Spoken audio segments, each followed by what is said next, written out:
Dragon Quest, les aventures de Dai, tome 12. 12e tome de Dragon Quest, et en vrai, moi je disais, je crois dans le précédent tome, qu'on se rapprochait de l'arc final, finalement, je veux dire, on n'y est pas encore, mais il reste encore quelques tomes en vrai avant qu'on y aille vraiment, qu'on soit vraiment dans le donjon un peu final de la série. C'est cool en vrai, ça permet de redévelopper un peu et redécouvrir des passages de la série, notamment celui-là. Alors on voit un peu les personnages ici, mais on va faire la rencontre des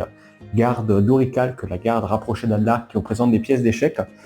C'est sympa, ça représente encore d'autres ennemis, on nous montre aussi un peu leur puissance. Je trouve que c'est même mieux fait peut-être dans le manga ici, dans cette édition, que dans l'anime, parce que clairement, on nous présente un peu une première fois, il y a des ennemis un peu basiques là qui vont essayer de les affronter, on n'arrive même pas à leur faire des dégâts en fait, ils sont en Orical, donc on se pète les doigts en les affrontant. Nos héros vont un peu s'entraîner, Pop, qui est aussi un peu au centre de la couverture, va apprendre un peu le sort de feu ultime, même si c'est un sort qui mélange le feu et de la glace, mais droit, qui est clairement un sort tout puissant. Je vais vous montrer peut-être une case qui montre un peu toute la puissance du sort et qui clairement est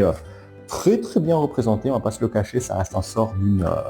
d'une forte puissance et qui aura une grande importance aussi par la suite, on va pas se le cacher, pour ceux qui connaissent aussi la série.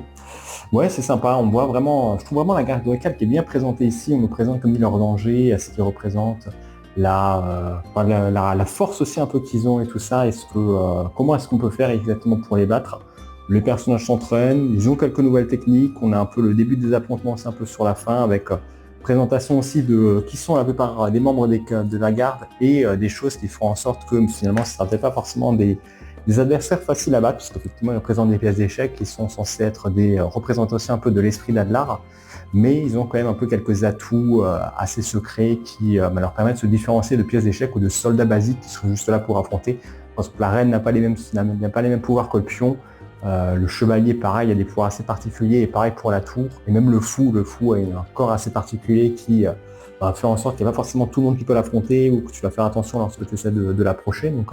ça réserve de bons combats pour la suite et j'ai hâte de découvrir tout ça. Et toi, t'en penses quoi?